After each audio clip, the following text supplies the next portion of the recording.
Bushwhacks were some of the worst days I've ever had in the mountains, or life, really. Whereas Panther Mountain is totally opposite. It's a mountain on top of a crater. I think the weather challenges on this incident were particularly difficult. It was really the development of New York State. Catskills were responsible.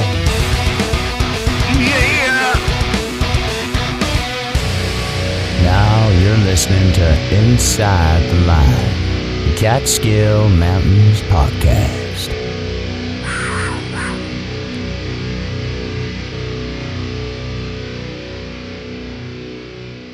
Welcome, everybody, to episode 158 of Inside the Line, the Catskill Mountain Podcast.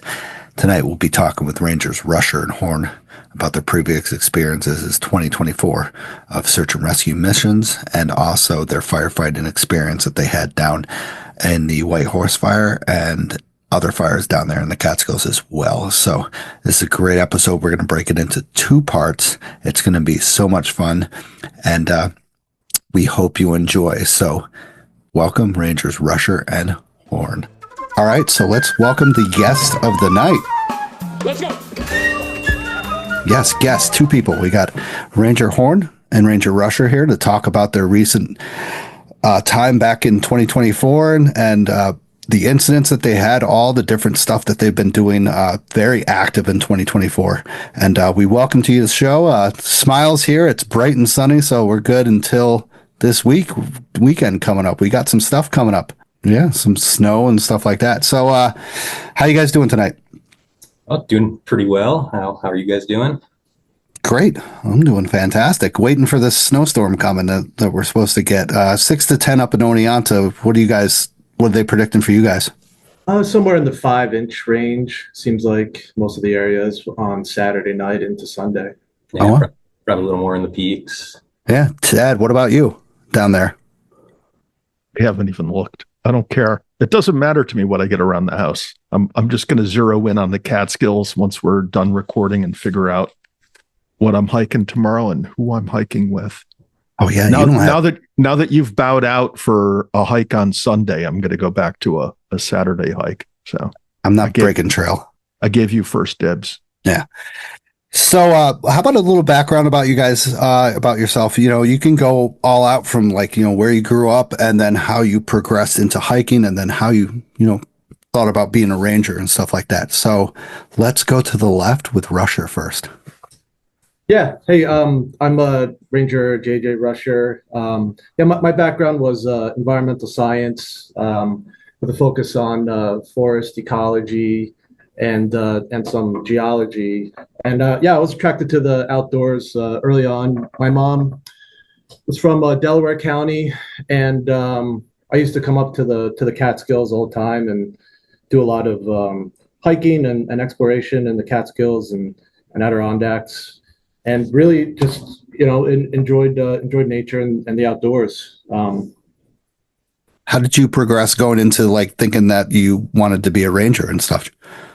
I had met a couple rangers. I was really into rock climbing, and so I really enjoyed the gunks. I lived in California for a couple years, and I was climbing out in the Mojave Desert and Joshua Tree, and on some hikes in the Adirondacks. I met a couple rangers and was inspired by them. My first ice climbing experience was with our beloved Robbie Mikas, and so I learned from her a lot and was inspired by her.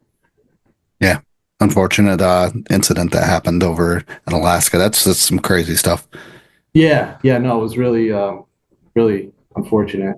And then when I learned more about what rangers do, I was really attracted to it. I really liked the search and rescue and the rope rescue aspect of it. Before I became a ranger, I did take the S-130, S-190 fire course. I was interested in wildland firefighting, and so this is like the perfect blend, really, between law enforcement, search and rescue, and wildland firefighting. Yeah.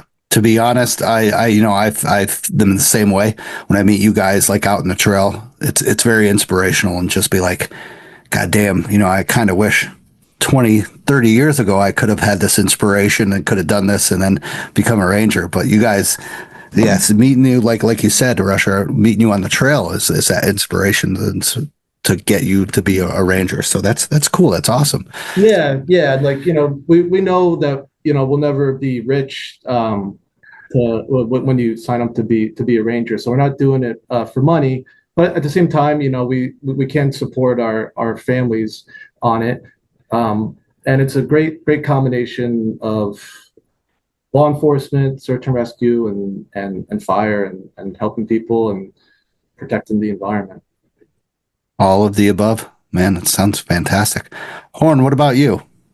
Yeah, so I'm a local here to the Catskills. I grew up, born and raised, just right outside of the Ashokan Reservoir. So spent a lot of time growing up in the mountains, hunting, fishing, just enjoying the area as much as I could. Ended up going up to Paul Smith's College up in the Adirondacks, so got to spend a bunch of time up there, knocking out high peaks every week, getting into a bunch more hiking up there, backpacking, fishing. Ended up graduating Paul Smith's with a degree in environmental science and a minor in GIS. After graduating from Paul Smith's, I ended up going out west. I always wanted to see what it was like out there, just kind of as JJ did. Ended up getting a job with the U.S. Forest Service. So I started working as a wildland firefighter.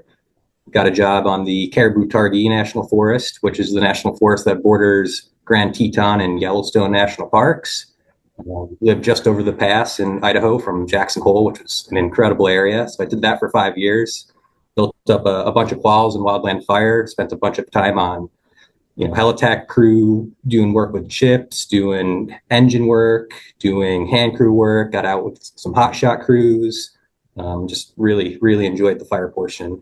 While I was at Paul Smith's, I met some people that knew of rangers. I saw what they were doing when I was hiking the high peaks, and was like, man, it seems like a really cool job. And started kind of working toward that. Took the civil service exam, and as you guys know, it's kind of a super long process once you take that test. Long waiting period, going through the long background check and hiring process. 27-week-long academy after that. So go through the whole process and ended up getting the job. And right out of the academy, I got lucky enough to get put right back here into the Southern Catskills, which is pretty much where I wanted to spend my career anyway. So got super lucky with it. Yeah. And there's nothing easy about the process of getting this job. My nephew is going through the process of being a state trooper, so I could only imagine what you guys have to go to, because you guys have to do all the kind of research and background of the forest and stuff like that. It's just insane. Yeah, because we are New York State police officers. We have to go through everything that you need to know to be a New York State police officer, and on top of that, everything that rangers need to know and be experts in, which is quite a lot. Yeah, the academy is a wild mix of physical fitness, and then getting into the law enforcement portion, bouncing back and forth from all the ranger stuff we do, doing rope rescue stuff, swift water, wildland fire, helicopter hoist stuff. You're bouncing through all these different topics every week for the entire academy, but it's a lot of fun, and you come out with a lot of knowledge of the job, and you learn more of it as you go. Goddamn, knowledge is just like, damn. Yeah. You kind of compare it to like trying to drink from a fire hose when you're in the Good way to put it. Yeah. So, Ranger Horn, you said it was a long wait after you took the civil service exam. Why don't you tell us from the day you walked out of the civil service exam until the first day on the job as a New York State DEC Ranger, how long was the process? And I think the entire process was years in the making. I took the test in the fall. I think it was 2019, I want to say. Took the test, then you wait a bunch of time before the results are posted. You get a test score, you get ranked on a list, and then you just wait, and then you wait, and then you wait. And I think it took over a year and a half almost, almost 2 years even maybe, before you finally get the canvas letter. And then it's like, hey, are you interested in this job? You check a box, say, yes, I'm still interested, and you send it back. And all of a sudden you get a package in the mail with a giant background check application of everything you've ever done in your entire life. And then you start meeting with a background investigator. They comb through all of that stuff to make sure you're not lying about anything or forgetting something, every ticket you've ever gotten, everything. So they comb through that entire process. That took months. So as the background investigator is doing that process, you're also now going through, I think the first step was a physical fitness exam. So the running, the push-ups, the sitting, and the sit-ups and the swimming. You pass that, then you go through a medical exam, a psychological exam, a polygraph test. So once you pass all that stuff, now you're also still in limbo because all these other people are doing that. And then if they have a certain amount of people they want to meet for an academy, and our academies are usually pretty small. When I went through it, I think it started with 40 people, and it was the biggest academy in Ranger history. So usually before that, it was much less, probably half that number. Or even less. Even less, yeah. How many was it when you went through it? 9. Yeah, so JJ, Not to discourage anybody. You guys are like this is great. This is fantastic. Yeah, you need to be highly motivated in order to do it. Yeah, so you really need to want the job and really want it. Exactly. So once you go through all of that, you get an email from the admin guy saying, hey, you're ranked with your test score enough to get inside of this academy. Do you accept? You say yes, and then you show up day one where they tell you to at the time, and then you take that wild ride for the next 27 weeks. Yep. Yeah. And that's like a paramilitary style police academy. So it's not real comfortable. They don't make it real comfortable for you. Wow. While you're there. So when along the process do you collect your first paycheck? The first day you go to the academy. Okay. Oh, nice. You are Forest Ranger 1, the title, on day 1 when you go to the academy. So when they send you the packet, you check the box, you're still interested, you start going through all the background checking and this, that, and the other thing. You got to be working some other job to support yourself as you're doing that process. Yeah. You're still, yep. And then when they say, okay, you're going to the academy, then basically you have to make arrangements with your other job to leave. Mm-hmm. Yeah, I was working with the U.S. Forest Service when I started going through the process, and I literally got the letter. I was on a wildfire in the, Northern California and South Lake Tahoe, and, fly back on my 2 days off to do the PT exam, and then literally fly back to Idaho on that Sunday evening to go back to California to the Sequoia National Forest for another 2-week assignment, like that Monday. So it's like you're scrambling. Wow. Yeah. Yeah. There's no guarantee that you make it through the academy either. It's like I said, my nephew is young and he is tough. And, not to dissing my nephew, but he failed the first time because he overexerted himself in the run. Like he tried to do too fast and then he passed out. But then in the second time he did it really good. And then just all the stuff he's telling me about. You guys go through a lot, not to discourage people from being a forest ranger. If you want to be a forest ranger, do it. Yeah. No, definitely. That's part of, also being here on the show is to promote what we do and to make it look fun, which it absolutely is. It's the best job in the state, by far, in my opinion. Yeah. And you mentioned the physical fitness part of getting too tired on the run. And that's what jams some people up when they show up for the physical agility test, where they might train for push-ups, they might train for sit-ups, they might train for all the different elements of it, but not necessarily back to back to back to back. So I would encourage people, if they are training for the physical fitness test, to train it. You could train individually for a little while, but then eventually start doing them all together on the same day so that when you actually do the test, you're ready.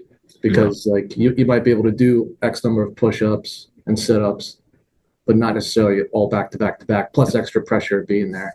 Yeah. So, and the best advice with that is to be prepared. They give you a minimum standard, but the minimum is the minimum. And I'll tell you, on day one of the academy, they're not going for the minimum. So Ranger Russer, if I can, before we go back to Stosh, you're out west, you're climbing at Joshua Tree and other places out west. Why would you want to come back to New York State? Yeah, that's a great question. I loved living out there. It was a lot of fun. I was living out in Southern California and doing a lot of cross-country trips and backpacking trips, like in the Sierra Nevada mountains and Big Sur. And enjoying everything that the West Coast has to offer. But yeah, my family was all on the East Coast. I had a couple like extended family members, like on my mom's side, a couple cousins that were out there on the West Coast. But I had some things going on with the family, and so I wanted to come back and just support them. And same thing with you, Horn. You were out in the Tetons area. My God, I'm jealous as heck because I have a plan to go to the Tetons and then up to Yellowstone and stuff and back. Wow, that's one hell of an area. Oh yeah, I loved it. I mean, I lived right on the Snake River. I was fly fishing every day on my days off, backpacking every other day that I could. I mean, that's a fantastic area. Well, I happen to have a daughter who has been out west for the last 8 months, living out of the back of her car, rock climbing nearly every day. So I hope someday she returns to the East Coast, but right, I don't give it much more than a 50-50 shot. Back. Hopefully she doesn't cut any switchbacks, Tad. Yeah. When she's going for the fastest known time. Well, don't get too used to those switchbacks out there because we don't have many here. Yeah. And that's the funny thing, just like, oh man, there's switchbacks out there. That's dream compared to here. Yeah. And I kind of learned that it's a great place for me to visit and it's not going anywhere. And so, I try to prioritize, family and everything first. And then we can go visit out there and go for a week or two at a time and kind of come back. So, and I did a lot of traveling too. During that time period too, and I felt like I saw a lot, and I was able to travel overseas and go to Western Europe and travel through the Alps, and then also in South America, in Brazil and Ecuador. So I felt kind of like well traveled and decently experienced, and did quite a bit, and so I was ready to come back home basically. So. And get on this podcast. Yeah. That was the main thing. Yeah. It's like, well, it's a podcast about the Catskills. You got to get on it. That led you here. It's crazy. So Rusher, how about that award you received, the Raymond Murray Award in 2024? Let's talk about that. No, it was a really great honor to receive this the Raymond Murray Award, and I guess depending on the year, they'll select different incidents that occurred and different rangers, and then they'll usually provide the award at the award ceremony during the graduation of an academy. So we just had our graduation from the last academy a month or two ago, and so I'll just read the narrative of what the award is. So the Raymond Murray Award is presented in memory of Forest Ranger Raymond Murray of Steuben County, the first forest ranger in New York to be killed in the line of duty. Forest Ranger Murray died in a plane crash near Big Flats, Steuben County, New York in 1970 while flying aerial detection flights for forest fire suppression. The Raymond Murray Award will be given to a sworn member who, by a conspicuous act of valor, courage, integrity, resourcefulness, and bravery in the protection of our natural resources and/or safety of the public, clearly set them apart from other persons. This award should be recognized by all members of the division as the highest fulfillment of the position of New York State Forest Ranger. And so it really was a great honor. And then you get nominated if something happens and one of your peers nominates you to receive this award, then there's a committee that reviews it, and then they'll make their selections. And this one was related to an incident that happened at the very end of 2023, December of 2023, where I responded to someone falling off a cliff in Minnewaska State Park. So that's the area that I cover. I kind of cover like the southern part of the Catskills, and then primarily it's in the Gunks area, Minnewaska, Mohonk, Witches Hole, and along the 209 corridor. So I'm over there quite a bit. And this particular incident was, unfortunately, it ended up being the person that fell succumbed to their injuries, but it was a real complicated response. So, the person fell off 85-foot cliff, and so we had to rappel down the cliff to assess the injuries, and I was working with park staff and actually multiple Good Samaritans that witnessed the fall, and then they were able to scramble down another way to help out. But it just involved, rappelling down to the bottom of the cliff and working with the subject, and then we decided to do a hoist with the helicopter with aviation, but it was at the bottom of like a steep talus field that wasn't suitable to hoist, so we had to find a different location to hoist her from, and the spot that I found was like 300 feet away in a dense forest, so we ended up having to cut a hole using the silky saws, and then we ended up getting a chainsaw too to cut a hole for the aviation, and then we had to set up a low angle lower to carry the subject from the talus field to the hole for aviation, and then coordinate with aviation to insert the litter, and then assemble the litter and put the subject in there, and then hoist her out. And it put together a lot of different skill sets that we train on, and everything happened very quickly. And then meanwhile, the person sustained like life-threatening injuries and was bleeding internally, and weren't able to, unfortunately weren't able to fix that out in the field. But we did everything humanly possible to get her out. Ultimately, unfortunately, she didn't survive. But as far as the operation went, it went really smooth, and working with the other agencies and the partners to do our best to save her. But it was very, very intense situation.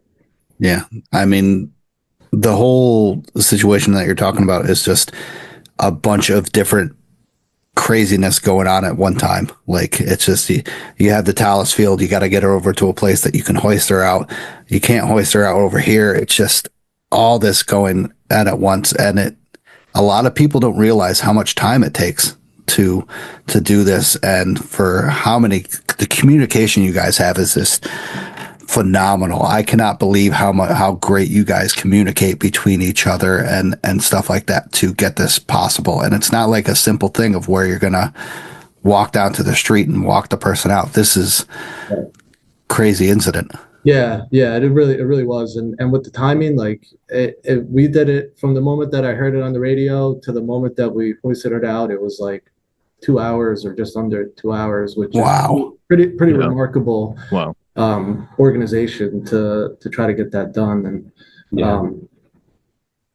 it was an extreme challenge, and then but then at the end of the day, like I feel bad obviously because lost their life, and but I do feel good that we did everything that we possibly could, but it was still very, very tragic.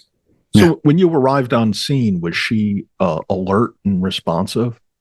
Or was she unconscious? She was alive, yeah, initially. Yeah. And then one of the the Minnewaska staff members that were on scene are really great, and they were there first. And one of the Good Samaritans happened to be a nurse, and so that was kind of interesting. You never know who's going to be on scene. So we had an EMT and a nurse that were doing the patient care. I wasn't doing much of the patient care. I was, my role there, it is parkland, but we're partners with them. It's not DEC land, but we are partners with them. And then especially facilitating the hoist aspect of it, because there was a forest ranger as the hoist operator, and then a state police pilot, and then we worked directly with them all the time. So I was coordinating that a lot, and then focusing on the low angle lower out of the talus field to get her to the pick site, and then prepping the pick site, and then assembling the litter and everything else related to the hoist mission. But yeah, initially she was alive. There must have been internal bleeding. There wasn't anything external, but it was. Where in the park did this happen? It's over by the ball field area, they call it. Yeah, and then just the complexity of it all. It's like, so Rusher's doing that all at the bottom of the cliff, setting up for the hoist, helping with the patient care, doing everything that he's running down there. And it's like, Russell Martin. So him and I and John Franciscino are up top. We're, setting up the secondary rope stuff just in case the hoist doesn't work, because, you can't always rely on aviation 100% of the time. So there's always a backup. And it was a crazy incident to watch unfold from the top of the cliff, looking down at what JJ was, doing down there. And it's just super impressive what he did. Yeah. And you're aware the whole time your time's running against you. Yeah, exactly. And you have to act under pressure. And that's the biggest thing about it is like, we do a lot of intense training, and all of our accomplishments as Rangers on incidents is, for me, like, you attribute it to your training and to your experience. And as a division, we take training very seriously. We train all the time, and we try to train so much that when you have to do something in real life, when it's real, that it almost comes automatically, and you don't have to think as hard as you do when you're first learning how to do all these things. And so it really is a testament to our division as a whole, the quality of the training that we have to be able to do something like that. I mean, while someone's dying, so it could get very, very stressful. Yeah. But we train for it, and so you kind of fall back on your training, and that's what I did. That's all I did was my job, but it was really based on the training that I've received over the years, and the support from my peers and supervisors. It makes a big difference. Yeah. And with that, at that time, you have all these different kind of scenarios that you have to have. You have to have medic there. You have to have comm. You have to have someone who is doing patient assessment. And luckily you had a nurse and an EMT there to do patient assessment while you can figure out how to get this person out there as fast as possible, because they had life-threatening injuries. And that's just phenomenal to have all of that. Like, once again, all that coming together and working so smooth in 2 hours it just blows my mind that this happens. To hear these reports is just absolutely amazing. You guys, goddamn, I'm sorry, Jeff, but you're freaking phenomenal. See, Jeff's not going to be like that. Yeah, well, thanks. Yeah, and it's it's always a collaborative effort with all the different agencies that are there, between the other police agencies and fire agencies, and in my case, Minnewaska staff and Mohonk Preserve too, because there was a Mohonk Ranger too, because they're across the street, right down the road, with a very good skill set too, with technical rope rescue, and so we all kind of work together and kind of mesh well. So it makes all the difference having these like relationships with other agencies. And a lot of that goes into, what we do when we're not on the incidents. It's like, we do talk about all the incidents that we do all the time, but when we're not doing that stuff, a lot of the Ranger job is going around and building these relationships with the other agencies. It's like you're meeting with your local fire departments in your area, you're meeting with the Mohonk guys, the Minnewaska guys, the other law enforcement agencies, and you're building all of these relationships. So when you get to the incident, things do go a lot smoother. Yeah, it's not the first time you saw them before. You kind of know their capabilities, their strengths, and what the equipment they might have, and it's a familiar face. So it really does make all the difference. Yeah, awesome. So once again, congratulations on the award. We talk about that rescue, so but it was more about the award. So that's phenomenal. So congratulations. Yeah, thanks. I appreciate it. Yeah.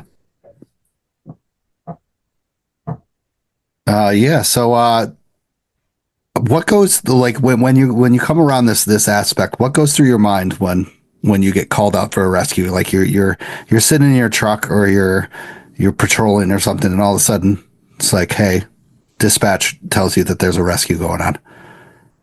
Yeah, so I mean, you never know what you're going to run into when the call comes. Like, yeah, sometimes when you get a call and they say one thing, it turns out to be something completely different. Yeah, there's been many times where it's like, oh, you're getting a call for a missing subject, and you call that person's contact info, and it's like, no, I'm not lost. I broke my pelvis. It's like, It's always something.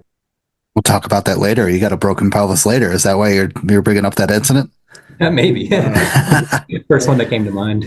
Yeah. So basically, well, yeah, the first thing that you want to do, obviously you want to get the basic facts of what's happening, and then where you are in relation to where the incident is, and like your route of travel. And I mean, a lot of times we're not in the truck, just sitting there waiting for calls. It kind of depends on the circumstances. So sometimes you have to like get back to your truck, and sometimes you don't even have cell reception, or it's spotty.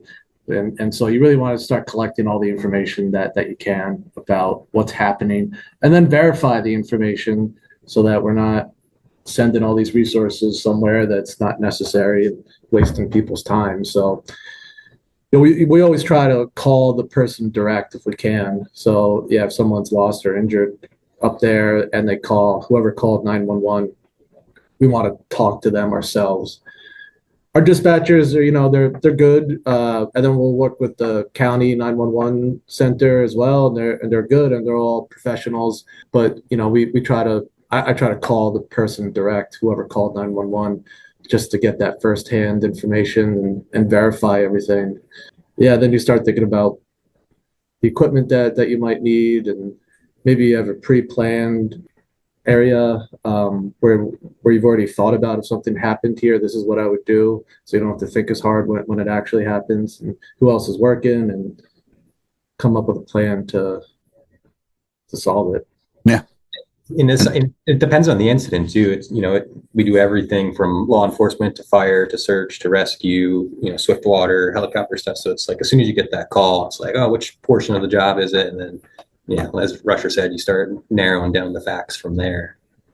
So for our hikers that are heading out into the Catskills this weekend, likely to encounter some snow, wintry conditions, etc., and something happens, what should they do first in terms of reaching out? Should they call 911? Should they call the ranger number that's posted at trailheads, or something else?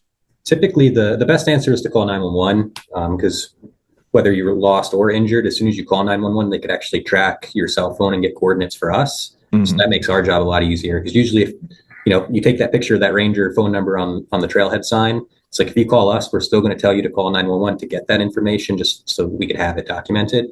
The best bet is going to be to call that 911 first. So we're now in a part of the Catskills, no cell service, but you do have a Garmin inReach. What should somebody with the inReach do? Should they send a message to the ranger number? Would it get a message from a Garmin inReach, or should they hit the SOS button on their Garmin or other device? What would the protocol be for somebody who's out of cell service but has a satellite messenger? So I carry an inReach with me. I have the newer inReach messenger, a little hockey puck looking one. Never had to use it, but I would say, I would push the SOS button, because that goes to the Garmin facility. I think it's in Texas. And then from there, they know what the lead agency for search and rescue is within theirs. And then they'll send it to us here in New York for the Division of Forest Protection. That goes to the Rangers. And then, we take it from there. So the best bet is the SOS button. But I also have pre-programmed numbers in the Garmin. So it's like I got the other Rangers in there. I got our dispatch. So, if you have a backup, you can message your mother or your significant other or somebody to, double that message. It's probably not a bad idea. Well, I have my wife's number in mind, but I'm not quite sure she would be interested in having me rescued most of the time. She'd be like, "You're fine." I'm just kidding. She loves me. She'd be like, get out, you little wuss. Yeah. Yeah. And we talked about that, at this last search and rescue meeting. We talked about the Garmin inReach, of when you can send an SOS out, if you should message or SOS first. And you're correct. Like, an SOS message gets you direct contact, gets you direct information, instead of sending a message with like, "Hey, I'm lost," when you're already paying for the SOS. Right. So why not just hit that SOS and get some information at first, and then you could send information to that Garmin as well? Because I heard that the SOS message will instantly start. You can do the messages from there. So if you guys want to get a hold of that person that hit the SOS, you can be like, "Where are you? Where do you think you are?" and stuff like that. And you can kind of almost guide them to where they could be or where it's an easier spot. Exactly. You know, always send as much information as you can, and that helps us with, like what JJ just said, with pre-planning and what we need to start bringing and what not to bring and all that. We've also been seeing an uptick in the newer iPhones and Android phones have like that built-in satellite messenger capabilities that are starting to roll out and be more common. So we've been getting some calls from them as well. What is your thoughts about that? That's a big jump, by the way. Yeah, I tested it out the other day, so it all depends on, like, I guess what kind of phone you might have, and then what the other person has. But yeah, I was able to successfully send a couple text messages to people that I know through satellite when in a complete dead zone for cell phone, just on the iPhone. Yeah, last winter, right before Christmas, my other district mate, Cameron Sweeney, and we got a call from one of the satellite iPhone messages that went through the dispatch right at the, it's like the upper campsite in the Cornell area, kind of in between Cornell and Slide. He was able to send a message right from that area, suffering from some pretty severe not severe, but pretty mild hypothermia. And he was able to get a message out with that satellite. So I think the technology is coming. I wouldn't necessarily rely on it. So if you really want to rely on something, I would definitely go with the Garmin InReach, at least for now, to make sure that you can send a message out when there's no cell reception. Yeah, if we have the technology and can make I wouldn't say more of your life easier, but like the rescue easier to get you out of there and to get instead of a recovery than a rescue, then why not? Yeah, exactly. And that kind of goes into one of the incidents that we did want to talk about maybe a little later, was that incident up north in the Adirondacks with the 22-year-old that got lost up in the Adirondack Mountains. Yeah. If he had maybe if he had a Garmin InReach, it could have been different. Not sure. Who knows? But we didn't have any type of coordinates at all. Yeah. My daughter's out there with a InReach. So why not? Yeah. Why not? Yeah. So you should. It's a minimal. I mean, it's to $300 or $400, I guess. And not even like $250. I mean, save your life. Yeah. Especially like when you're, like you said, up north and you're hiking on Allen Mountain in extreme snow and winter conditions. Why not save your life and continue to hike on another day? Then just be like, hey, I summited, and then unfortunate incident. We'll chat about that later. Yeah. So my attitude with people carrying GPS devices and messengers is, for the sake of the rescue people, the first responders, the search and rescue teams, if you're going to go out and be out there doing something, do it for them. So it's easier for them to find you. It's less dangerous for them, so they can be more prepared when they get there. You're the one that decided to go way out there. And then when something bad happens, you're kind of putting it on them to come and save you. So don't make their life harder than it has to be. Right. Carry an InReach, at least for now. So okay. I'll put that in the show notes. Yeah. Little promo for them. Hope we all own stock in Garmin. Right. Sponsored. Yeah. Yeah. Right. Wouldn't that be something else? So with the incidents that we're talking about, so how about we break into the incidents that you guys have been in? So this Wittenberg rescue that happened in March, I believe. January, February, March. Yes. The hoist. Now, Horn, you were involved with this. You want to take it on from here? Yeah. So I'll chat about that one. So yeah, we'll talk about some incidents. I tried to pick some, that we talked about or that we did this summer throughout the year, basically something from every month. So the Wittenberg one I picked out, that one was in March. It was actually right on Easter, sitting home, eating dinner with my family, get the call from dispatch of an individual that was at the Cornell Crack. She had slipped and fallen, and she was pretty sure she had broken her ankle. So Ranger Martin had actually taken the call on that one. So he started organizing with a handful of the other rangers that were available that day for a carry out starting at Woodland Valley to, hike all that gear, that litter, everything up to the Cornell Crack, which is, it's going on 4 miles and 3,000 plus feet of elevation gain, and then getting all that stuff back down with a person in it. So the call was made for aviation to be used on that incident. So I'm along with JJ. We're both part of the aviation program. So I got the phone call for that. I was with Ranger Stratton. So he got on the ship, or basically the ship came to the Catskill Visitor Center area, that big meadow right across from the parking area.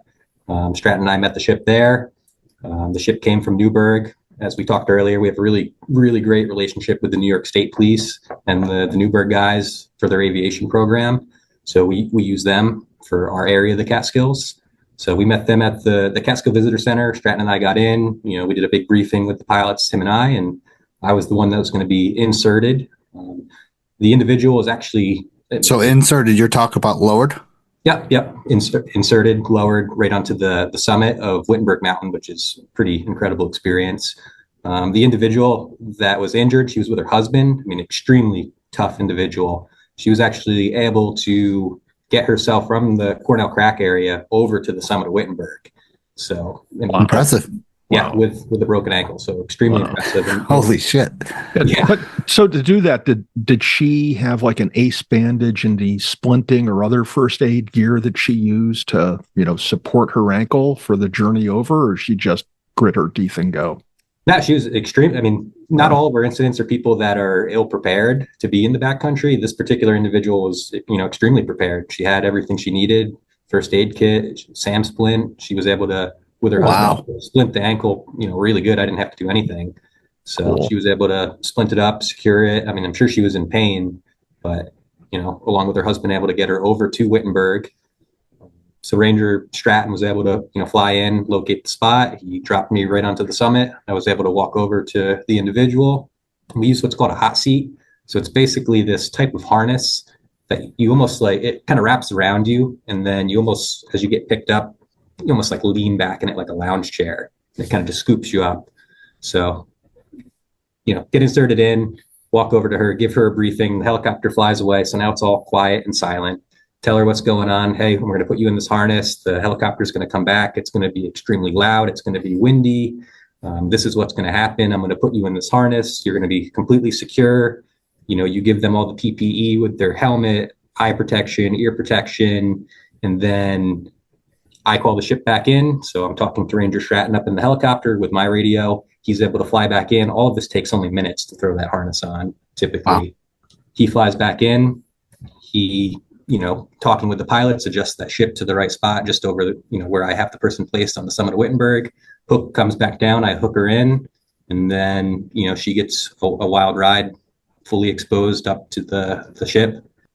How far are you hovering? Is the ship hovering above the summit? So it varies. We'll talk on later incidents where they could be extremely long, like the ice climber rescue we're going to talk about later. That was 180 something feet. Wittenberg, on the other hand, is open summit for the most part with that big rock outcrop, short trees due to the elevation. So the hoist was only maybe 30 feet. So it's a pretty short one in all consideration. We still use a tagline. So as that person gets hooked into that harness and as she's going up through the air, I have a tagline in hand that's kind of guiding her so she's not spinning. I don't know if everybody's ever seen a video of the helicopter with the litter spinning in circles. So we make sure that doesn't happen. So you get a tagline attached and you guide her up to the ship and then she gets boomed right back in. The helicopter ends up flying back down to the Catskill Visitor Center and she gets dropped off to get treated by the ambulance and then the helicopter comes back for me. But you have to be prepared because sometimes the helicopter can't come back. So you got to. I was going to say. Yeah. The last one that I was on that we're going to talk about, I didn't get picked up again. I had to hike. Wow. Yeah, I got bummer. It worked out well for me. I was back eating dinner in a couple hours. It was. What about her husband? Do you have to hike down? He did. So there's certain cases where sometimes we can pull the hiking parties. The people that they're with out, but with state police and regulations of who can be in that ship, sometimes it's hard to justify pulling people that are capable of going out. I would have loved to take his pack or, bring him up too, obviously, but sometimes with rules and regulations, we just can't let certain extra people in the helicopter, unfortunately. Gotcha. Yeah, and the weather was good and there's no real reason to send the helicopter back over there because there's always some risk, so. Yeah. And you're also kind of you chose this decision. Get down. No, I'm just kidding. That's what I would say. Yeah, we try to be nice. I gave him extra water and snacks I had in my pack. He was also prepared, but it was nice to have a little extra. And, So what was the response time from the time the call went in until you guys were, landing, you call it being inserted on Wittenberg? You have an idea how long that was? I mean, it was quick. I mean, I live 20 minutes from the Catskill Visitor Center. So I got the phone call, immediately run up, get my uniform on, grab everything, hop in the truck and go. Like, I'm at the visitor center in a half hour. I think it took the ship maybe 45 minutes from Newburgh to get there, because those pilots are there all the time. They're ready to go, waiting for this kind of thing. So they're able to fly right over there. Met with Ranger Stratton. I think it took him a little longer to get there because he's coming from the Western Catskill area. If I remember correctly, it was like an hour or so. Yeah, if I remember correctly, this one was like really close to sunset, right? Yeah, and like, he got inserted on the summit, which is easy to find, but where they actually picked from was a little bit off the summit in full canopy. No, that was a different one. Right? That was a different one. Yeah, that was 2022 or 2023. I was also on that one. That oh, one. okay, yeah. That I one thought you were talking about that one. Yeah. Okay. No, this is the one right off the summit. That one was right. Yeah, that one was right down the quarter mile off the summit. The super dense also. Yeah, you guys cut some trees for that, didn't you? Yeah.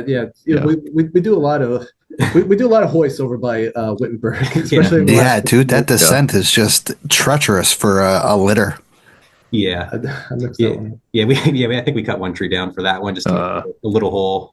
But yeah, I think to answer your question, it was like an hour, maybe a hair longer to be flying up to Wittenberg. A couple minutes to throw her in the harness, maybe an hour and 10, hour and 15 from when we got the call. Yeah, that's crazy, because years ago, my mother was staying at my house. She fell down the stairs, right? It took the ambulance an hour and 15 minutes to get here. Okay. An hour and 15 minutes.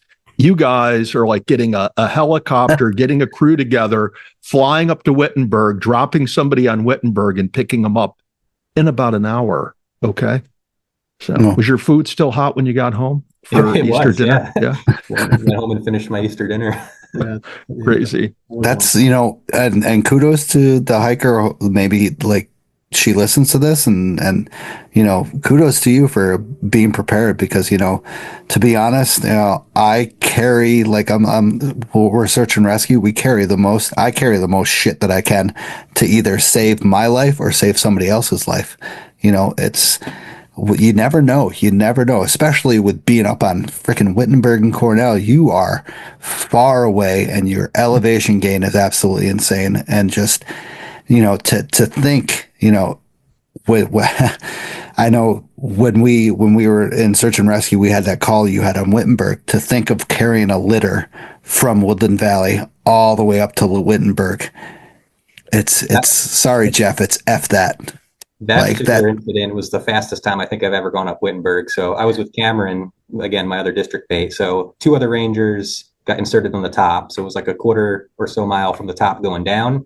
And then Sweeney and I literally like trail ran from the bottom up, and we got to the person at almost the exact same time as those guys coming down from the top did. Wow. Yeah, that's just, it's a whole nother story. And a lot of people are like, why do we utilize these like helicopter rescues on Wittenberg in the Catskills? Why don't we use this in Adirondacks? This is the reason why. 3,000 feet down with a litter, 160 to 180 pound person. It's nowhere near easy, especially with 8 people, even 16 people. It's not easy. That's one of the things that we consider when we're deciding whether or not we're going to do a hoist. We have different levels of hoist levels, basically, where we try to figure out, are we going to use a hoist or not? And one of the factors, it's life or limb of the subject, of course, if there's any type of threat to life or limb. But then also a factor is like the rescuer's safety and the terrain and weather as well. So we factor everything in when we're making that decision. Yeah, definitely. It's, once again, what the weather conditions, were they like favorable? Typical late shoulder season, like it's March going into April. So it's warmer during the days, but it's still chilly at, 3,800 feet getting into the evening. So it's still a little icy up there. Yeah, but overall it was pretty clear, calm day. And, we talk about the conditions with the helicopter rescue. Once you get up higher, of course, you have different weather. You get above the mountains, you get kind of like drifts with the wind and stuff like that. How do you guys determine that when you're doing a helicopter rescue? Do you just test it out and then, back and forth? Yeah, the pilots are kind of doing an assessment the whole time. So they're in their office. They know what the weather's going to be like at the elevation that they're going to once they figure out where they are going to. And then it's just assessing it as they go. We're flying up the mountain.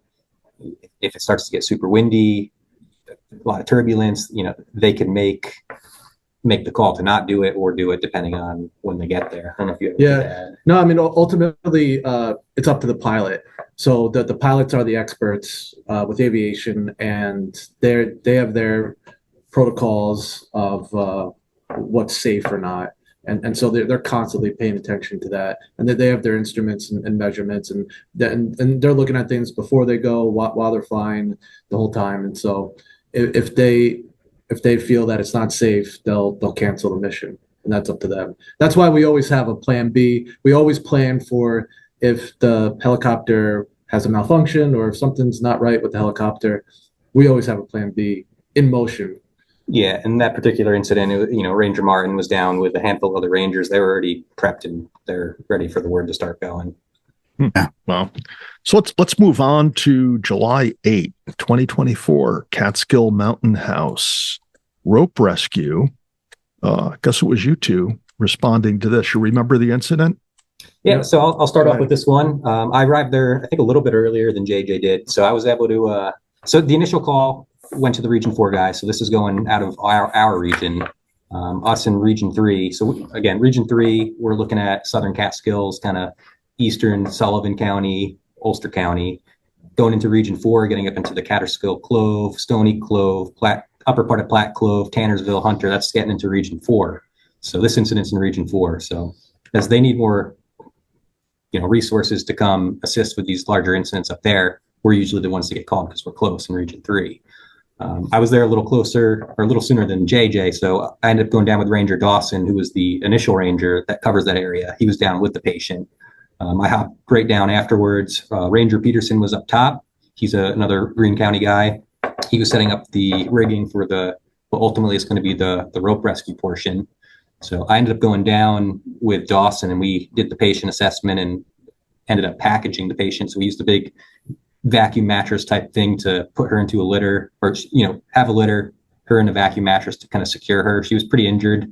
It was a large fall off of that cliff, and then nasty talus pile, kind of old metal from the old Catskill Mountain House, runes, glass, everything all above. So we ended up doing the patient packaging, treating her, stabilizing what we could, getting her in that vacuum mattress, getting her secured in the litter, and then clearing a path up to the cliff because she was like 40, 50 feet down this talus, just bunched up in trees and metal. JJ came in afterwards, and then he can kind of tell it from here as he started to get rigged up. He ended up ultimately being the guy attached to the litter. Yeah, after I got on scene, Ranger Gullen and Peterson were set up the twin tension rope system that we use to lower down to the bottom of the cliff, and so I was. Is that the tripod kind of thing that you have? No, what does that go? That would be like artificial high directional, which in this case the cliff edge it was pretty exposed, and we ended up using actually. I don't know if I'm sure you've been there before. It's like kind of an open field. And so we're able to actually drive trucks up there. And so we actually anchored off of 2 Ranger trucks. Nice. And then just went over the edge that way. And then we're able to do some kind of vectoring on the edge to do the edge transition, which is the area that kind of takes like the largest forces usually with the rescue load. So yeah, I was the litter attendant. So I got my harness and rope gear, and then holding on to the litter, empty litter. They lowered me down to the bottom of the cliff, and then kind of walked it over to where the subject was with Ranger Dawson and Ranger Horn, and kind of packaged her into the litter basket, and then we had to do like a low slash kind of like moderate angle raise up through like the vegetation and the brush and that kind of nasty talus field with like debris and things to get her to the base of the cliff. And then we transitioned the low moderate angle to a vertical high angle raise. And then I was the litter attendant holding on to the litter, being raised up to the top of the cliff. Wow. So how is it that this person got down there? Selfie. No, I mean we don't really know. Sure. Yeah, I mean, it was very vague with the way she described it. I mean, she didn't recall how she got close to the cliff and all that. So you think that was like a retrograde amnesia? Did she have a head injury? Was she unconscious? Yeah, I mean, she definitely had some like injuries to her face that were visible. So yeah, I mean, maybe it was something like amnesia. I'm not sure if she like lost consciousness or not. Yeah.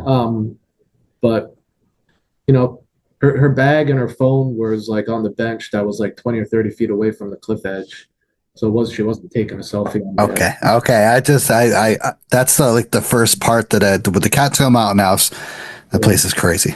So what's putting aside the selfie? What about drugs or alcohol? Was there any involvement, drugs and alcohol? Not to our knowledge. No. Yeah, that we were aware of. Yeah, she was awake and just seemed all right. I mean, she was injured, of course, but I don't know for sure. But she didn't seem like she was on anything. Yeah, but it was an open and obvious cliff that she went off. Interesting.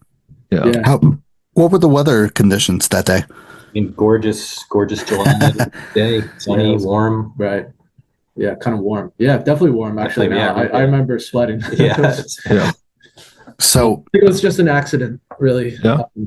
So with the rescue with the ropes and stuff like that. So at first, of course, you have to put I've been not involved with rescues, but I've been trained for the rescues. So you have to put the mat down to go over the cliff, of course, correct? Yeah, like the edge protection. Yep. And that's how you kind of lifted her up until the initial part of the high angle, correct? Yeah. Well, you're talking about right at the top of the cliff? That's the one like part that I'm just like confused about because that's crazy. Yeah. That's like the hardest part. It's the most. Yeah, it's actually one of the most difficult parts. Is that we call it the edge transition, either going over the edge, down, or being raised above the edge. A lot of times that's where you can see the strongest forces on the rope system where something bad could happen. But yeah, it gets a little complicated. There are several different ways to do it safely. In this case, we did have Edge Pro on the cliff face, and we ended up vectoring and having a couple edge attendants, rangers that were on the top that were assisting. And then when we were raising the litter up the cliff, it was in a horizontal orientation, and then so through what's called an Aztec with some pulleys. As a litter attendant, I was able to adjust the angle of the litter to make it a vertical orientation instead of a horizontal orientation, where you can extend the line on the litter harness to the feet, and when you do that, it orients the litter vertically for that edge transition. So pike and pivot. Yeah. That is one technique. Yeah, it was kind of like a modified pike and pivot maneuver. It's called. So you start out horizontal, and then you make them vertical with their head up right when you get to the edge, and then you get some edge attendants and yourself, kind of straddling it, and then getting them safely over the edge. But it is one of the more complicated parts of a raise. So how long did that take from the time that she's put in the litter and you start hoisting with the low angle approach to the time you get her up and over the edge and on the ground? Yeah, this one took a little bit longer. I mean, not crazy long or anything like that, but probably the whole thing was like a few hours. The whole thing was a couple hours, but I think that like all the preparation is done before that. So the moment that she's in the litter to the moment she's on top of the cliff, that was probably 10 minutes. Yeah. Okay. Everything's happening simultaneously. So it's like as I'm running down to help Dawson with the patient packaging, the rope rigging has already been done. JJ is already, rigged and ready to go. So as Dawson and I got the patient packaged, we give them the okay. JJ's already on it. He was already down there basically by the time we were done. So all he had to do is just clip in. Dawson and I assisted him with that lower angle portion through the talus up to the base of the cliff. And then it's from there, JJ's just walking up the cliff. Dawson and I scoot around to the top, and then I end up getting in with the haul. So it's like all the stuff is just happening pretty quick once the wheels are in motion. But the whole thing, it was probably a couple hours though. Total. Rusher, did you rappel down or did you actually hike down? No, I was actually lower down on the system. Okay. In this case, we had, we did a 2-rope system. And so we got that set up with the litter already. The litter is already assembled. And I'm attached to the litter and one of the rope system. So I just got lowered down. Oh, awesome. Now, and then from there on, you and Dawson and how many other Rangers were involved in this kind of incident? You have 2 down below, you and Dawson down below, and then how many up top? There's several. Yeah. Others, Ranger Jackson came down from Rensselaer County. Briegel, Mitchell, Fox. Lieutenant Mitchell was there. So Fox from up north. Yep, Ranger Fox. Jackson, Gullen, and Peterson. So there's like 6 or 7. Yeah. A lot of people don't realize how difficult like the ropes rescues are, especially on these 90-degree angles of where you have to, once again, strategically talk about how you're going to get them up above that ledge, without further injury. I wouldn't say further injuries, but like not to hit and rub and bump and stuff. Yeah, no, a lot goes into it. It gets pretty complicated, which kind of goes back to what I was mentioning before is like, but we train for this and we try to do it frequently enough so that it almost comes like instinctively when you get to the scene, even though there's a lot of safety precautions and a lot goes into it, but it makes it easier when you've done it before in training. Why no helicopter this time? That particular one, we were talking earlier, like the risk, like flying a big machine that weighs that much with a rotor on top. It's like a helicopter is an extremely dangerous and risky thing to use. So it's like when you can do the rope stuff, and again, we're highly trained in the rope stuff. So it's like when we can do that and it is the quicker, easier option, we usually elect to do that other, instead of using the helicopter. Mm-hmm. Yeah. When necessary, it's just so much less risk. And then based on the patient assessment and then the location, then we're able to drive our trucks right to the top of the cliff and then access to a lot of resources fairly quickly to set it up safely. It just seemed like the better option for that particular one. And as I recall, this person was there alone. She was by herself. Yeah, at the moment that she did fall off or whatever, she was actually the only one at that particular spot, which is kind of amazing when you think how busy that area is. Yeah, and actually the only reason why somebody called it in, someone at the top, I think someone that didn't know her just heard someone yelling for help. Yeah. Wow. And then so a good Samaritan overheard someone calling for help and then called it in that way. Yeah, and so talking what we were talking about earlier with gathering that information. So when that call came in, somebody hears somebody else yelling for help at the bottom of this cliff in this thick green vegetation. The call actually came through to us as somebody was lost at the Catskill Mountain House down below the cliff, bushwhacking or something. So it's like Ranger Dawson gets that call thinking he's going to walk to the bottom of that cliff and just grab somebody and walk them back to the top. And you get there and all of a sudden somebody's piled up in a bunch of rocks at the bottom. It's like, no, this is not a lost individual. This is something way more serious. And eventually from your notes, you had the Haynes Falls Volunteer Fire Department and Tannersville Rescue members there as well. Yeah, correct. So again, we do a lot of these incidents. We get a lot of the help from the volunteers as well. So once we got them to the top of the cliff, the volunteer fire departments through them, helped transport down to the ambulance. The paramedics are taking a look at her at that point. So how's this story turn out? Do you know what her injuries were and whether or not she recovers from them? I don't know the exact specifics, but she did recover. Yeah, I just heard that she recovered and was working within a month of the incident. Okay. A lot of times we almost never get follow up. No? A lot of things. You ever look at their Instagram pages to see if they're like a habitual selfie poster, out in the wild, and to see if that's what their game was that day? Not usually. No? Okay. I'd want to know why it is they fell. Were they out there on the edge? Going into like searches and stuff, like, if we got a missing person that we don't pick up that first operational period or whatever, we do dive into social media a little bit and try to gain clues that way. But usually it's for a specific reason, not just to snoop.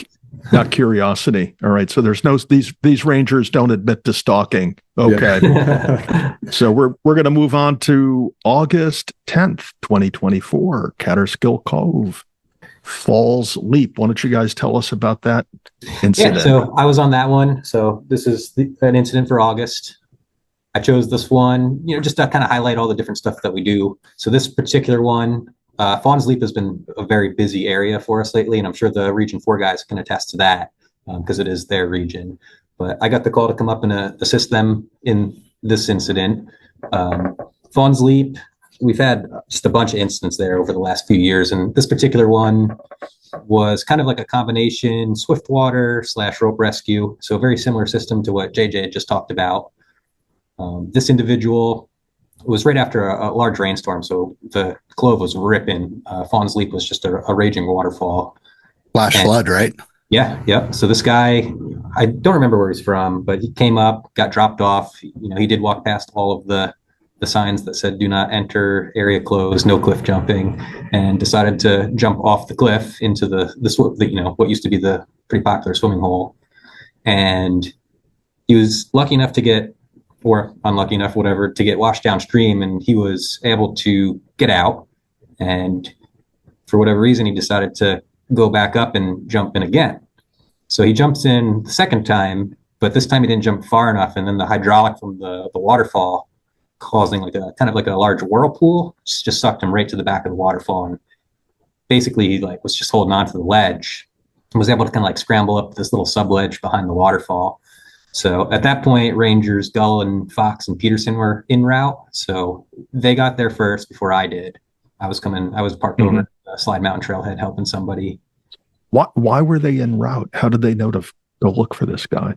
So he was with some friends. I believe they called 911. Okay. Gotcha. So goes to the Greene County. Greene County gets our dispatches the Rangers because it's a water, Catskill Clove, Wild Forest area. It goes to the Rangers. So they end up getting dispatched to it. So they're the local Rangers for that area, and they got sent to it. Gotcha. So they got there, and they began to start rigging the system. Peterson ended up being the one that got sent down to the cliff. He threw a harness on the kid. I ended up getting there. I helped Ranger Fox kind of set up the haul to start pulling them back up. And then Ranger Gallon was kind of like that edgy eye, helping with the transition as Peterson came up over the cliff. But yeah, we ultimately ended up pulling him up over that cliff and using some rope techniques, using a 3-to-1 raise. And then we had to use some swiftwater techniques to kind of walk him back across the torrent of a river and get him back to the other side. There was a video of that, correct? There was, yeah. Yep.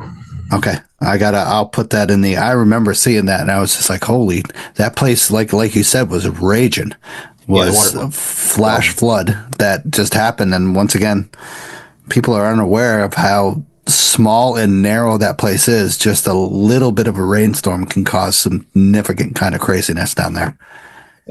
Yeah, and then it just highlights kind of all the different things that we do. So it's like, the first portion to even get to the person, it's like you're coming up with swiftwater techniques to get across this, and then doing, rigging with rope stuff, going down the cliff, and then bringing all of that stuff back up, and then going back across that river. So you say this with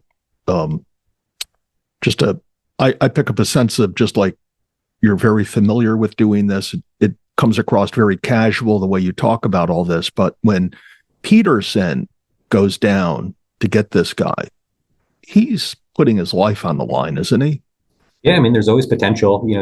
We're very confident in how we rig our systems, but you never know. I mean, he is dangling 30 feet over a rock ledge on a rope.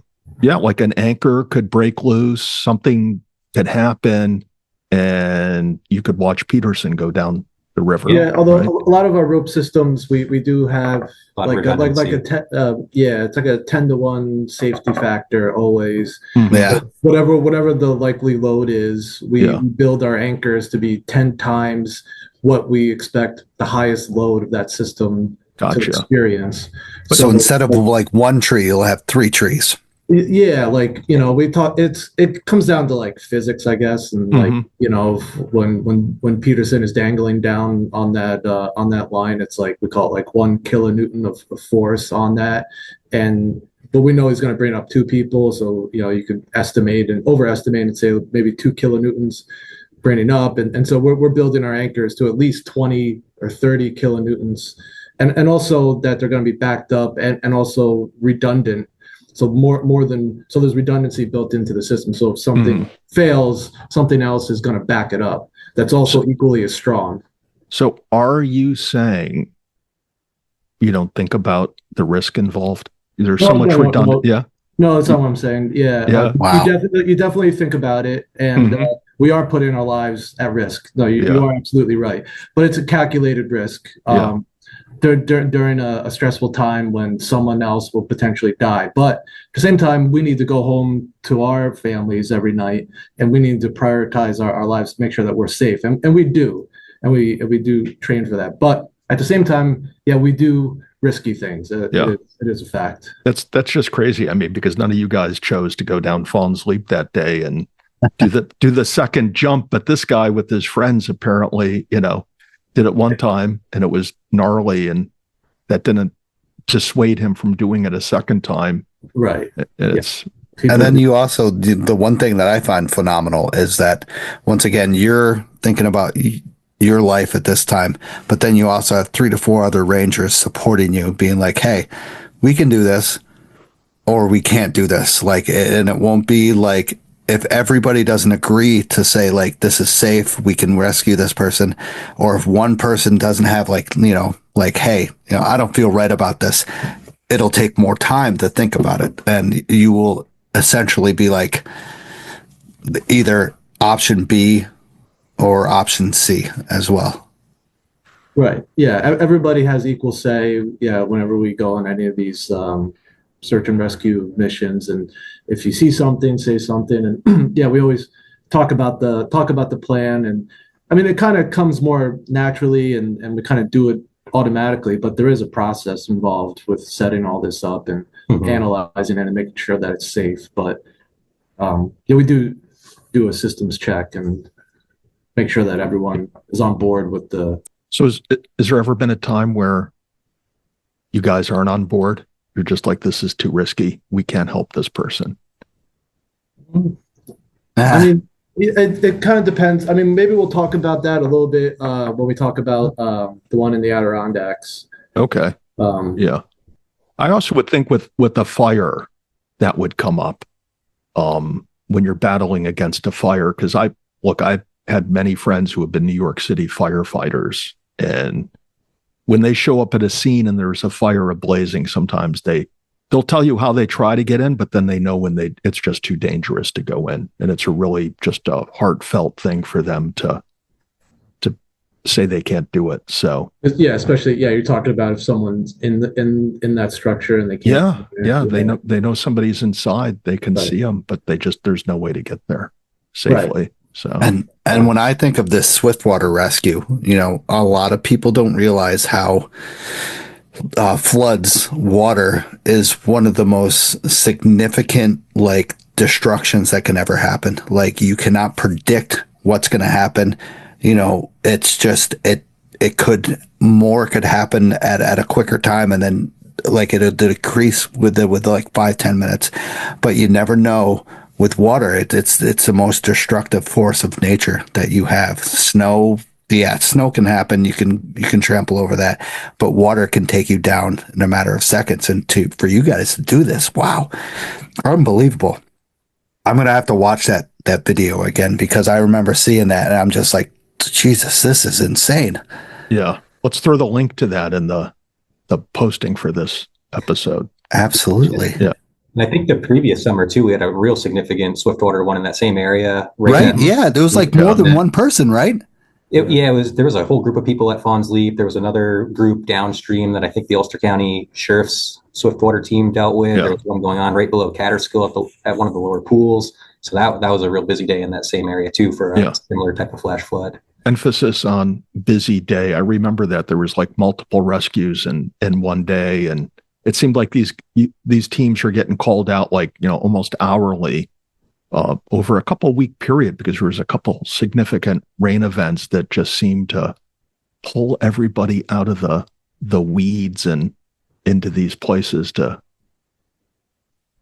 push the limits. So once again, phenomenal rescue down at Fawn's Leap, one of the most popular spots in the Catskills. When we talk about Blue Hole, Fawn's Leap, but Fawn's Leap, the Catskill Clove, is definitely a spot that's hazardous and, steep embankments and stuff like that. So Swiftwater, once again, dealing with water and flooding is just one of those things that I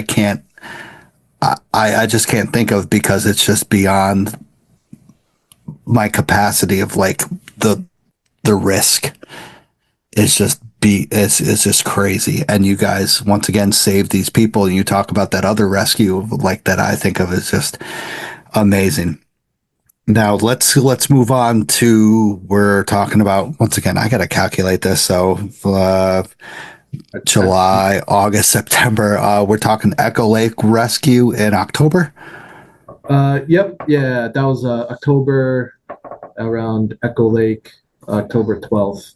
So an 80-year-old gentleman, I believe from France, was hiking with his family towards Echo Lake, and something happened on the trail where he fell. I think he fell from just walking height. I don't think he was climbing on anything in particular, but maybe due to whatever circumstances were, he fell and then fractured his pelvis in the vicinity of Echo Lake, which, it's several miles to get out of there on a fairly rugged trail.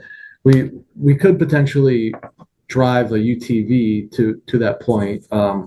Rangers Martin and Franceschina responded there first to get there.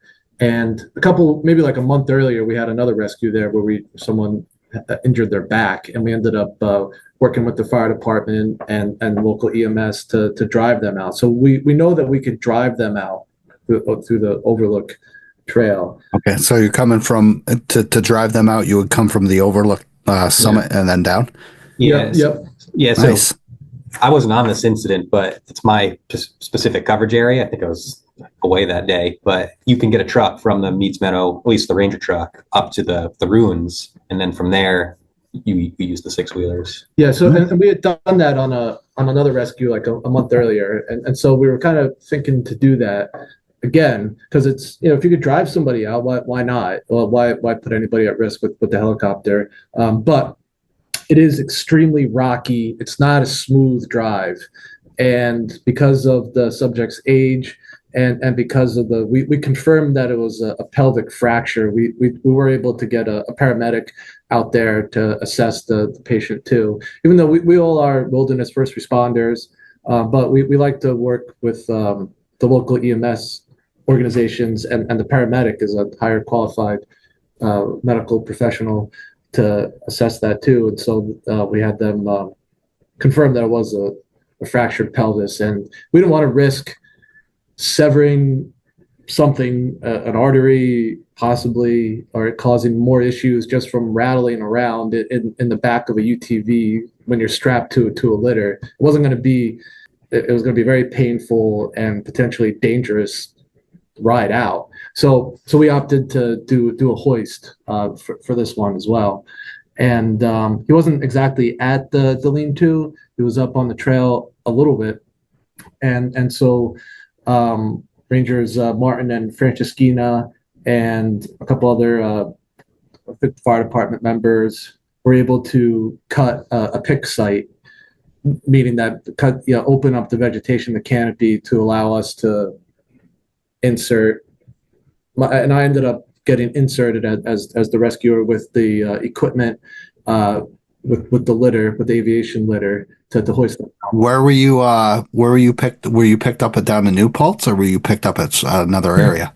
Yeah, so I was actually picked up at the trooper barracks on the 209 corridor because they have a landing zone right there, and so I was working a little further south, and then heard everything that was happening, and then I was relatively close to that area. So it all depends on where we are and what the circumstances are, and so Ranger Griggs. We call him Griggs, Ranger Cowart. Yeah, his name is Grigsby Cowart III, and so he goes by Griggs. So who's a really awesome ranger, and but he was the hoist operator. So he went to Newburgh hangar, the aviation hangar, drove there, and then I was closer to the Kingston area, so I was on the 209 corridor, and I got picked up at the trooper barracks there, because they have a landing zone, and then which is pretty close to that Woodstock area and Overlook, and flew in from there. So I got inserted into the hole that Martin and Franceschina cut with the equipment, and then we packaged up the subject, and then hoisted him up, and then he got brought over to I believe the Woodstock Fire Department has an LZ there, where the ambulance drove him to the hospital.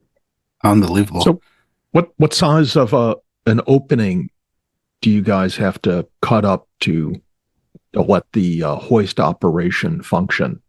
Yeah, it kind of depends on all the circumstances. Like, is it going to be a litter, or is it going to be just a harness? If we're just opening a hole just for someone in a harness, that takes up less space. The bigger the better. That's going to be safest, really. Mm-hmm. What about the weather? Does that play a role? If it's windier, do you need a bigger opening? Well, if not necessarily. If it's too windy, we're not going to do the mission.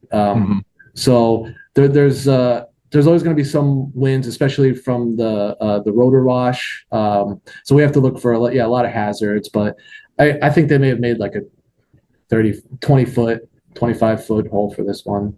Wow. Like You kind of pick like something that's somewhat naturally more open than the rest of the area. So it's like you think of Echo Lake, that big open hardwood area. It's like they kind of picked a spot that had like an opening in the canopy to begin with, and we try to be minimal. It's like you don't really want to cut as many trees down, but you're going to do what you need to do to get the job done. You didn't ask the beavers to cut you some places? Jesus. Yeah. Those guys are destructive down there. Yeah, but it was but everything was successful, and we were able to get him out safely, and he was able to get the help that he needed, and his family was able to hike out, and that was one where they ended up not picking me back up, so I had to hike out from Echo Lake. But you always plan on that, so you always have to, if you get inserted anywhere, you bring a pack that'll get you through the night, basically. Now, with that, was he hoisted, or was he because of his pelvis, he was in a litter, correct? Yeah. So he was still hoisted, but we attached the hoist cable to a litter. So we packaged him in a litter first, and then attached the hoist cable to the litter, and he got hoisted up in the litter. Wow. And I think there may have been a video on that too. Yeah. On one of the Yeah, we can review. Yeah. Yeah. How much does that litter ride cost? We get this question all the time. Yeah, so you should have a good answer for us. How much is that ride? That one-way ride? Yeah, so I mean, in New York, like JJ and I are paid to do this job. Your taxpayers are paying for us to go out and perform these rescues and all that. Compared to other places out west, places in the Northeast, I think New Hampshire, if you get hurt on Mount Washington, you're paying for it. But here in New York, all the rescues are free. Yeah. Don't say that. Don't say that. Yeah. We don't want that. Stosh, what I'm hearing is we need to find some spots that we want to create viewpoints in the Catskills. Yeah, right. And Like, then oh, stage, whoa, I'm injured stage here. a litter rescue. Oh, my pelvis. My Hawkett Mountain needs It a needs little. to be, it needs to be verified. I can get some old X-rays to verify a broken pelvis. With your professional opinion, we talk about, like New Hampshire and stuff like that. Do you think there needs to be a hike safeguard that we need in New York, where we can kind of like pay $25 a year to help fund you guys doing these kind of amazing rescues? That's a good question. I don't know if I have a good answer for it. Jeff doesn't want you to answer that. I don't know. But I do know that the aviation and the pilots that's built into the budget. They go on a lot of different missions for the state of New York. Not just search and rescue. They're busy a lot, and so they have pilots there around the clock. Basically, they're there for every day essentially, and it's all included in the budget. So they like to fly. They need to practice their skills too. So it's all kind of built into the budget. Yeah, I think a lot of those other agencies are using contract helicopters, and they're looking to pay those contractors, I think, ultimately. So we don't run into that issue here, I guess. Yeah, I was thinking the same thing. Of course, we're not as frequent as New Hampshire is and stuff like that with the Black Hawk. What kind of helicopter do they use with New York State Police? So we use a Huey and then Bell 430 or a 430. Okay, it's not like those crazy Black Hawks that they use up in frickin' New Hampshire and stuff. We do have I don't know the exact model. It's like a Airbus something 45. I don't know. Don't quote me on that, but we are getting a bunch of new helicopters for the state here pretty shortly. Yeah, this year or two. Yeah, this year or next year they're investing in some new helicopters. But yeah, with the rise and of course of hikers that we've had in the past 5 years. I was going to say 4 years, but 5 years. Yeah, this is definitely needed, especially unfortunately, say up in the Adirondacks that where these incidents happened. And that we need to have aviation come by and help us rescue these people that unfortunately need it. And we don't like to ever, compared to those other areas, it's like you don't want people to be discouraged from calling for help because they're worried about the cost. And then ultimately, when they do need help, regardless of whether they're worrying about paying for it or not, it makes it easier when they're not, waiting to make that call a lot of times. Yeah, I'm a proponent of not necessarily making people buy the equivalent of a hike safe card, but I think it would be a great idea to have people buy some type of pass to, hike in certain areas of the state just to, generate money for trail maintenance and other resources. Because frankly, the state legislature seems to be too stingy when it comes to spending money on these areas. Although, they're great and a lot has been done. And if you want to do a deep dive on one of Stosh and we have a little pet peeve about the kiosk at the Giant Ledge Trail area. But we won't go there. Instead, let's head over to the Witch's Hole incident on November 16, 2024. I know where Witch's Hole is, but I know Stosh doesn't know where it is. So why don't we start off by just telling our listeners where Witch's Hole is? Yeah, sure. And on my map, I think it says it's like a restricted area or something like that. Is that true? Well, maybe adjacent to it. It kind of depends. Witch's Hole is a state forest owned by the DEC, but it's kind of sandwiched in between property owned by Minnewaska. So you have Minnewaska on one side and Minnewaska and Sam's Point kind of on the other. And Witch's Hole is right in the middle and kind of behind Eastern Correctional Prison. So it's a really interesting area, part of the Gunks. And so there's a couple of ravines back there, really rugged terrain, big cliffs, thick, dense vegetation, steep slopes, and thick mountain laurel. You got pitch pines and huckleberries and blueberries and and then a waterfall that's back there. But there's no real easy way to get there, so it doesn't really see a lot of traffic, which might be good because like you can really get yourself messed up back there. We're kind of talking about like pre-planning area, so that's part of my district, and I've kind of unfortunately kind of been waiting for something to happen back there. I knew something was going to happen at some point. It'll probably happen again, but yeah, there was a gentleman that went bushwhacking. I think he started on the Minnewaska side and parked at the visitor center and rode a bike kind of several miles, 6 or 7 miles back into Minnewaska to the top of the Witch's Hole area, and then bushwhacked, and maybe he heard about the waterfall, but there's no really good way to get there. Going in from the top, you got to descend several hundred feet in a short amount of time through like really thick brush, and something happened where he was supposed to just be gone for a day. He went by himself, and then I guess his wife called in the afternoon saying, my husband's overdue. I knew, and said that he was going to Minnewaska, and then wanted to check out the Witch's Hole waterfall, and then didn't come back by like 3:00 or something like that. And then we started looking for him. We were able to actually get coordinates. One of his daughters from out of state was able to somehow ping his phone. I don't know if it was through like Find My Phone or some technological way. I was able to get coordinates of where his phone or where his watch was. And when I looked at it on the map, I was like, oh, I know where that is. That's the waterfall.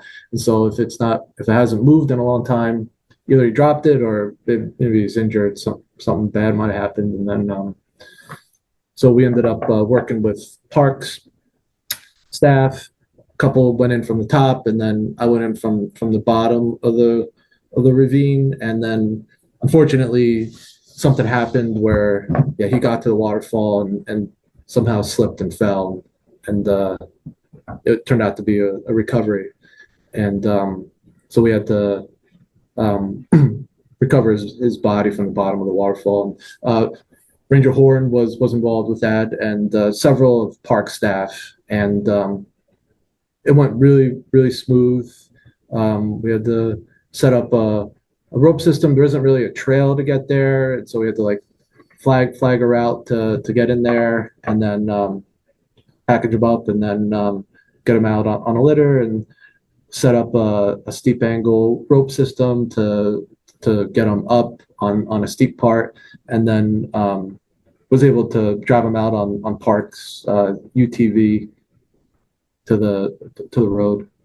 So it was another like unfortunate tragedy, but yeah. Any thoughts of like what happened? Like, do you think he got too close to the edge and just slipped and just had those unfortunate incident? Yeah, based on everything that I saw, it just seemed like an accident. It's really rugged and not real like open. And the thing about this one too, it was like sandwiched. If you look at the dates and everything, it's kind of sandwiched in between all these fires that we were working on, which is, and we brought it up because it kind of talks about some of the ruggedness of our area, but also it was like we were immersed in fire. Yeah, like the diversity of like what we do. It's like I was on the White House fire for a bunch of days leading up to this incident. I'm driving home at night, leaving the White House fire in the Peekamoose corridor there, going home, and it's like then I get the call, JJ's got this going on. You need to go, assist him. It's like, oh, wild switch from weeks of fighting fire to going back to doing technical stuff in a technical area. Yeah, we were like almost a month into like fighting fires every single day for hours every day. And like, we'll talk about this a little later too, but like, we were in full fire mode, and then not really able to do the other parts of our job. Really, fortunately, we didn't have a whole lot of like search and rescue missions like that I heard about happening when we were fully immersed in all these fires, except for this one.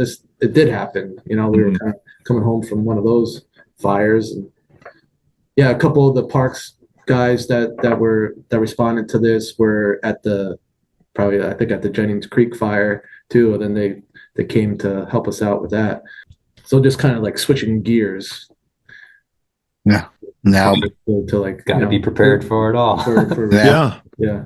It's unfortunate, and well, that the Witch's Hole area is rather forbidding. With all the cliffs in there, all the low ground cover. You really don't know what you're stepping on at times when you're going through there. It's pretty rugged terrain, and I would never, ever, ever recommend to anyone going alone back there. No, I wouldn't. Yeah, and I would also say if you're going in there, don't go in from the top, go in from the bottom. Right. So, any waterfall offers that sense of like risk, just a slip, and 60 feet is 60 feet, and you fall and you hit your head, and I'm sorry to say you're done, or you hurt your back, you're paralyzed. And so did I hear the story correctly that the call that he was missing came in the next day? No, the call came in that afternoon. The wife, the wife called when he was overdue, basically. Mm-hmm. So he was supposed to leave around 9 a.m. and then get back in the afternoon. I forget the exact timing, but it was probably like 3 o'clock or so in the afternoon when the wife didn't hear from him, and then just called just to. And was this a local fellow? Was he from like Ellenville or this region? He was somewhere from the county. Okay. Yeah. And this is once again a high angle rescue, right? This one, it wasn't high angle. It was more like a low to like moderate and steep, I would say. It wasn't vertical. So if we chose to bring them up the waterfall, then it would have been. But based on like knowledge of the terrain and some other herd paths and other ways that we know about, we were able to do a carry out. We actually used Minnewaska's litter, and they have a wheel as well. So we used a wheel with the litter basket, and then we're able to carry them out to the steep part, and then set up one of the park's rope technicians set up like a steep angle rope assist, essentially up the steep part, and then we're able to get them up that part, the technical part, up to a little bit of a carry out, and then to a UTV, and then drive them out the rest of the way.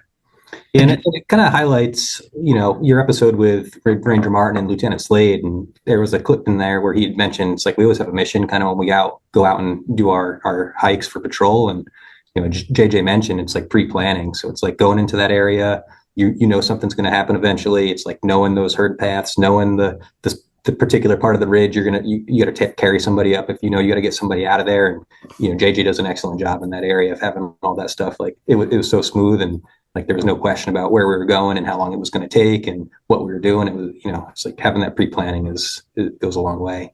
And also maintaining the relationship with the other agencies and knowing because this incident actually started on parkland, on Minnewaska State Park. And so I know and train and work with the park staff a lot. And so we all kind of work together and know each other. So when something like this happens, everything goes smooth. Yeah. The whole communication thing is a viable aspect of what you're doing, because you have a bunch of people communicating with you, with the once again the park staff and stuff. It can make the incident as smooth as heck, even though it might be one of the most difficult things you do. But like you said, everything clicks together with communication, and then it could be a smooth. Yeah, and that training and experience, and the relationships. Yeah. And so the sense with this fellow is he died on impact. He fell off the top of the fall, presumably head trauma, dies on impact. Yeah, unfortunately, yeah. I mean, yeah, I don't. Any idea? Had he been there before? I don't know. Yeah. I don't really know the whole backstory of that. He heard about the waterfall somehow. Yeah. Well, I've been there before, and I really don't have any interest going back. I mean, I'm just throwing that out there, you know. Yeah, there are almost every time I go back there, at least in the warmer months, I always encounter a rattlesnake. Yeah, What seems to hear is that rattle when you're like neck deep in laurel and you can't even see your feet. Yeah, it's a type of place where going 1 mile puts you deep into type 2 fun. No. You know, it's like, why am I doing this? It's really not worthwhile. There's a perfectly good carriage trail a half a mile away. Yeah, I don't need this. So that's not type 2 though. You that type 2, you want to go back, but not that. I don't know. Yeah, exactly. Once was enough. Yeah. Well, unfortunate incident, of course. Now, another unfortunate incident that you guys were involved in was, of course, the big Allen Mountain rescue with, what was his name? Liam DeFore? Leo, yeah. Leo, yeah. That was a crazy incident that involved going up to a 4,600-foot peak up in the Adirondacks and unfortunately battling snow and ice and different things. Now, you guys want to chat about that real quick? I mean, most of the people we talked about that recently on the show, and that it's been an ongoing investigation, and yeah, it's just craziness. Yeah, so we'll talk about, you know, JJ and I's particular and like specific experiences on that incident. So it's been highly publicized. Everybody knows the background of it, when he was there, why he was there, what he was doing when he was there.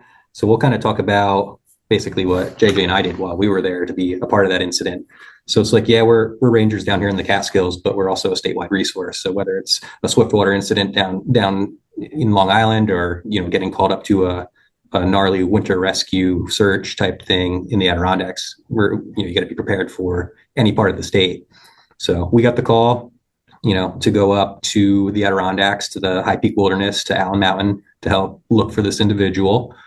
We got up there a few days, you know, into this incident. It started on the 1st. I think we were up there on the evening of the 4th. We assisted for the first few days while we were up there, just doing linear type searches, helping clear out remote trails to maybe get a little bit easier access. The access of the search was like the major hindrance. The weather was atrocious. We were getting absolutely dumped on with snow, 30, 40, 50, up to 60 mile an hour gusts of wind, whiteout conditions almost nonstop, and temperatures that were, you know, highs in the teens, the low teens, getting into single digits, and then negative teens at night. So the conditions were very difficult.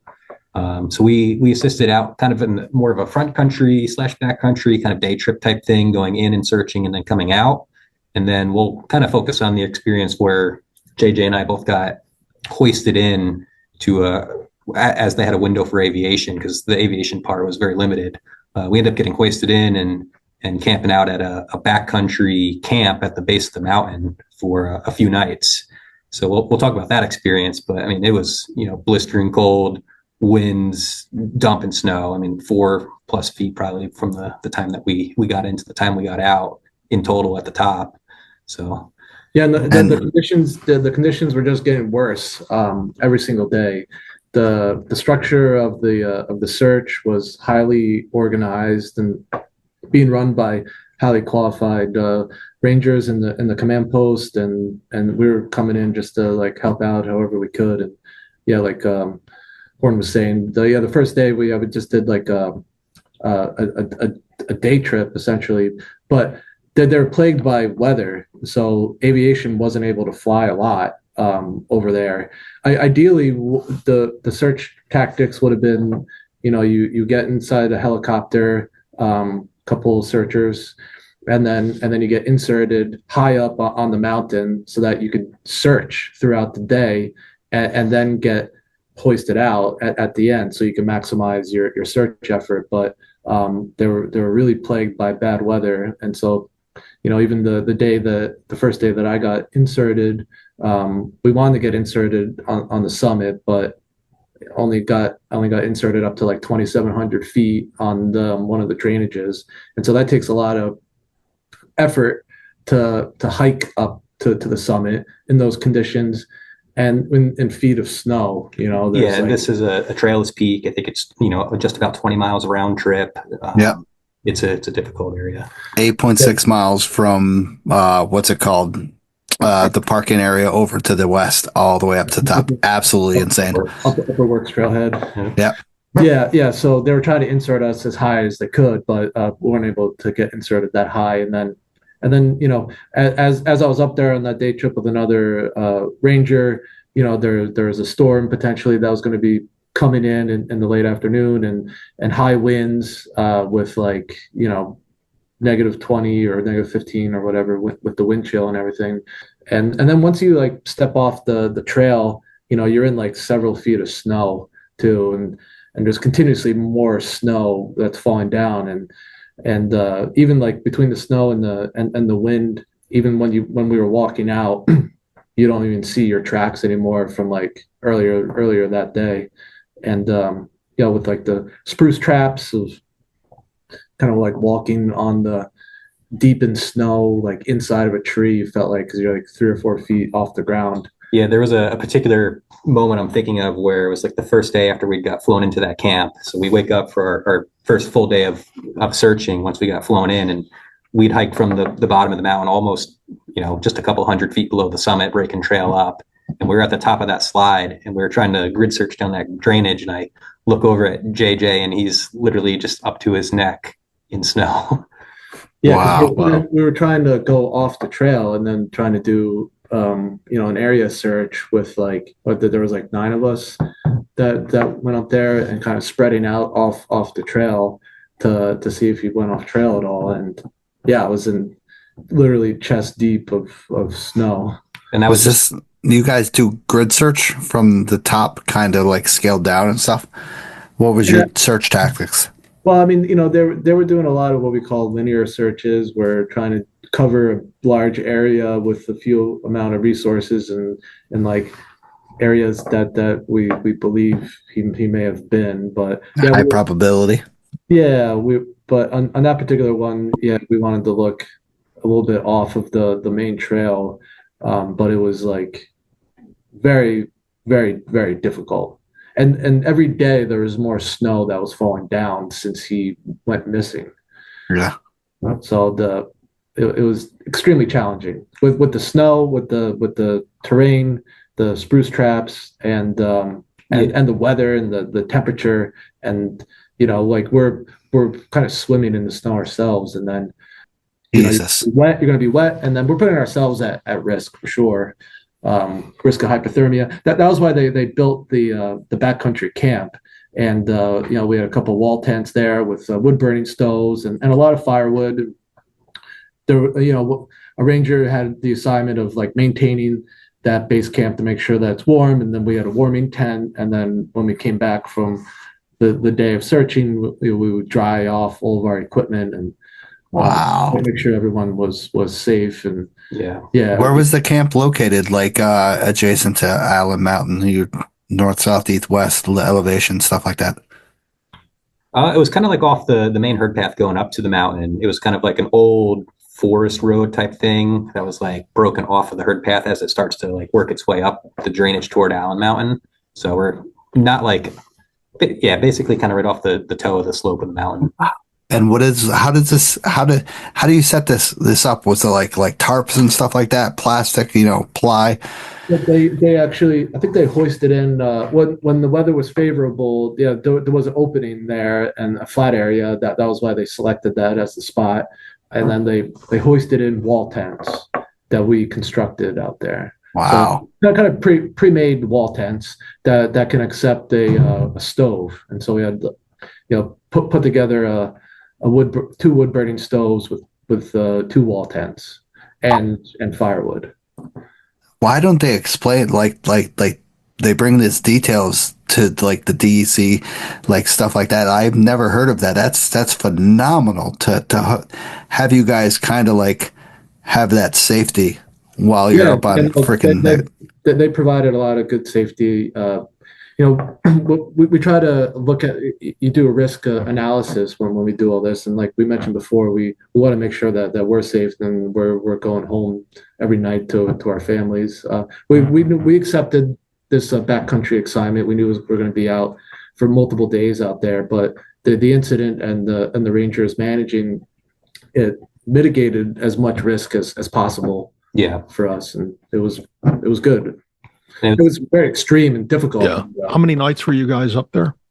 we did. It was 4 days, right? We did 4 days, 3 nights. We got Wow. food in, Friday afternoon. So basically, they're pre-planning this Thursday. There were some rangers in some other camps, so they're looking for a new wave coming in. So they pre-planned it Thursday. We were told Friday morning, like, hey, you guys are the one. So it's like you scramble, get all the gear you need for 3 nights in an extreme winter backcountry camping situation, basically. So we're packing all of our food, layers, spare layers, extra socks, your boots, everything you'd need to do a winter search and rescue mission, but times 3. So you prep all that, fly, drive up to the pick site that we used out of the Tahavas mine, flew us up to the camp, hoisted us in. So we ended up staying Friday night, Saturday night, Sunday night, and then hiking out Monday. Mm-hmm. Wow. And why was it that you did 3 nights and not a 4th night? Was that just like the limited tour you were assigned, or did the conditions that was kind of the pre-planned assignment. Mm-hmm. So the rangers that were managing the incident, that was the assignment that they gave us. And so while you're up there during the course of those 4 days, 3 nights, was it a rescue operation the entire time, or had it transitioned to a recovery? Well, I mean, we were just looking for any clues at all. Mm-hmm. So, we never know for sure. Yeah. You always try to maintain a positive attitude, but we were up there looking around the last known point, essentially. Mm-hmm. And then at that point of the search, they had found really the last known point that they were able to find was a water bottle that they were able to confirm that was definitely his, up that herd path towards Allen Mountain. And so that's usually where we kind of base our searches off of, the last known point. So we're looking in and around that area, Mm-hmm. between where we were, the base camp and then the summit of Allen Mountain. And I recall reading reports that he had summited Allen Mountain. Is that correct? Yeah, That's what we heard. Yeah. The rangers that responded that first night, I mean, they had tracks that they believed were his going up to the summit, 2, 3, 4 in the morning. But it's not like there's other hikers that had seen him up on Allen that day. No. So there was no eyewitness. We don't know all the fine details because we weren't working in the command post, and we came later on during the search. But to our knowledge. How comfortable or uncomfortable were you in your wall tent at night? It wasn't bad. It really wasn't as bad as you probably expected it to be. Yeah. Did you go through a lot of firewood? Yeah, a lot of firewood. Yeah. I mean, a lot of mountain houses. Yeah, a lot of work and effort went into. Yeah. How many rangers were involved in that tent? Was it just you two at the time, or was it multiple? There was not on that backcountry mission. There was 9 of us. Yeah, so 6 of us were in one tent, and then 3 got the smaller tent. That was also so basically your thermal regulation with your body temperatures heated the place without the. Wow. Yeah, there was some condensation, but it was all right. Yeah. I mean, it's not for everybody. It wasn't like a walk in the, and we're working hard and you're burning a lot of calories just trying to stay warm, and and carrying a lot of equipment, and it's not for the faint of heart, but it was good experience for us overall. I mean, it's a very tragic story. Yeah. Had you ever done that type of operation before? Stayed in those types of tents before? Or was this a first time? It's like getting canvassed for these missions. It's like a lot of the older rangers are like, this is an opportunity that's like maybe a once or twice in a career type thing to get such a large scale incident in such a remote area, and the resources that were available and everything that they did to set this up. I mean, this is definitely not something that happens very often. Right. Yeah. Most of the time, like you're going home. Then, I mean, sometimes we'll do like an overnight where something you're working through the night into the next day, and then you're working 12 to 15 hours that day, but then you go home or sleep somewhere in a bed, and then you come back early the next day and do that for like 2 weeks straight. Yeah, it's kind of like during a fire experience. But staying in the backcountry camp like that, it hasn't happened on Not job. It doesn't Yeah. have to be else. Not in the Catskills. Right. Yeah. So did others take your place when you guys were done with your tour up there? No, there was a group that went before us, Mhm. and then based on where they were with the search effort, this was the last backcountry assignment for the incident. Gotcha. And then, so what happened to the tents? Did you guys take them down? Did they get flown out or just left there for springtime? Yeah, so we ended up, packing out as much gear as that we could, the valuable stuff like some chainsaw. We had like a sked in there and then all of our packs. So we packed out the valuable stuff like chainsaws and, a lot of the food that animals might have gotten into or trash. But a lot of the infrastructure stayed in, and they'll get that with a helicopter when it makes sense too. Yeah, we're not sure. But once we left the incident, I don't know if it's still up. I'm guessing that they took it out by now, but yeah, we weren't involved with that. Yeah. So our primary job was to get out safely, but so we took out as much as we could, knowing that this was going to be coming in. But. The big question is, who makes the final call on like that this is beyond what your capabilities, that the risk of having you guys go out there in the search for this guy?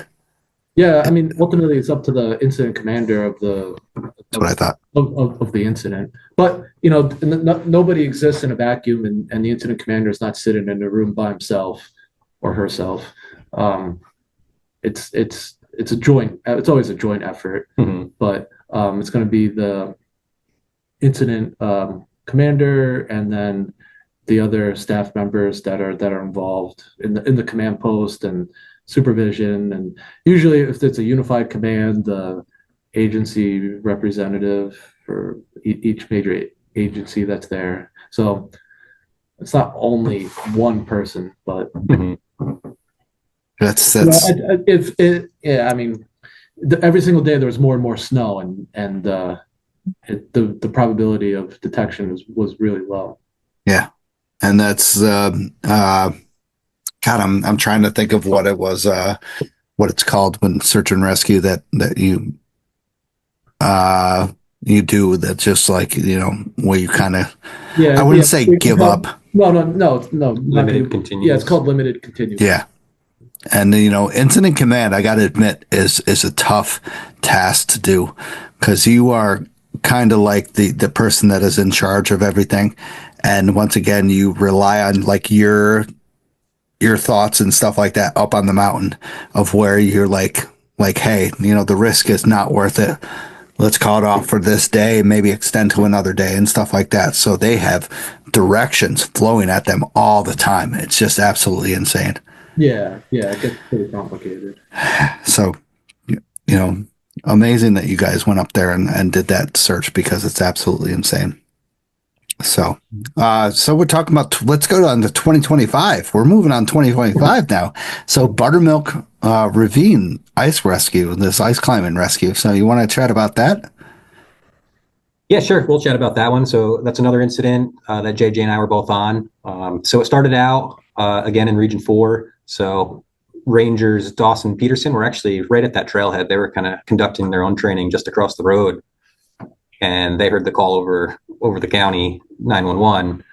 So they had a super quick response to that one, being right there at the trailhead, literally.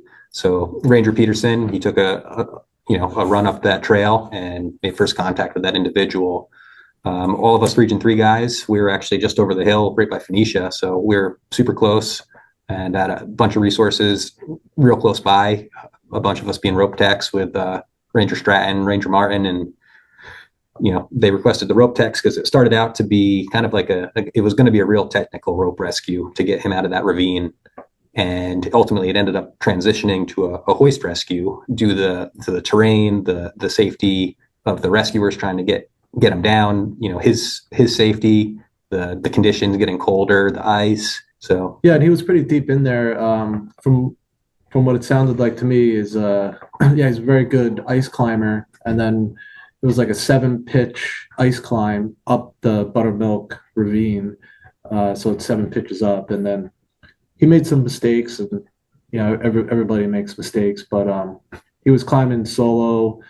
It didn't sound like he was roped in at all, and then he made it all the way almost to the last part, but then something happened.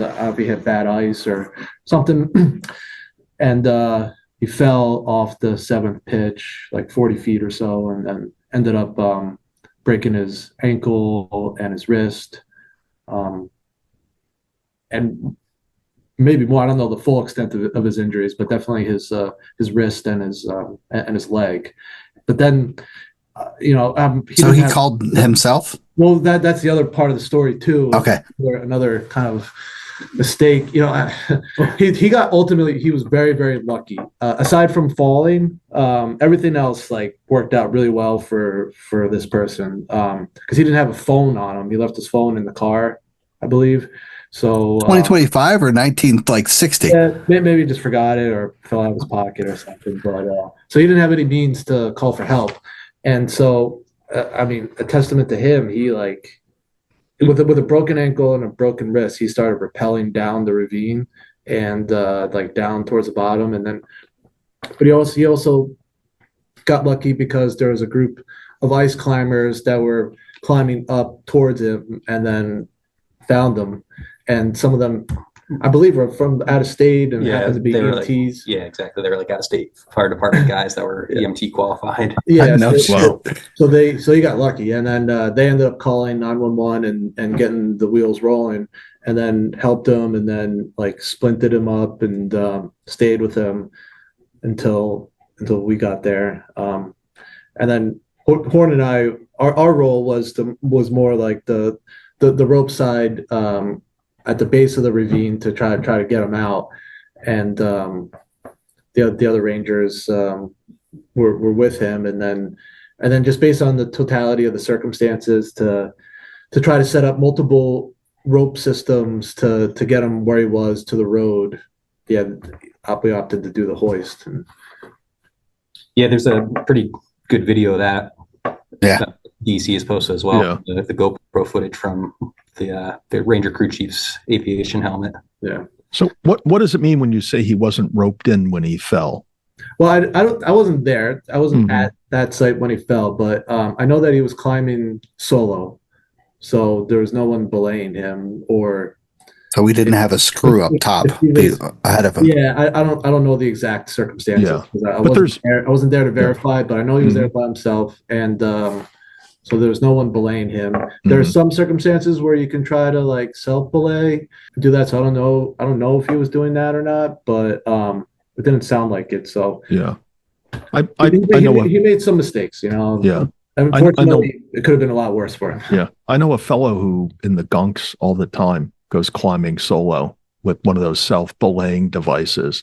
I think it's totally insane myself. Yeah. But he's been lucky so far doing it. When I was out west, like going to Joshua Tree, I would see these climbers like free soloing, just climbing without any protection, just no rope, nothing, just climbing. Mm-hmm. But yeah, it's not for me. Yeah, I guess doing this for a living, and dealing with all these incidents, it's like safety's always a thing in your mind now. It's like every time I go do something, it's like, thinking of it like in work terms, like it's got to be super safe, backed up, doubled, everything. So, yeah.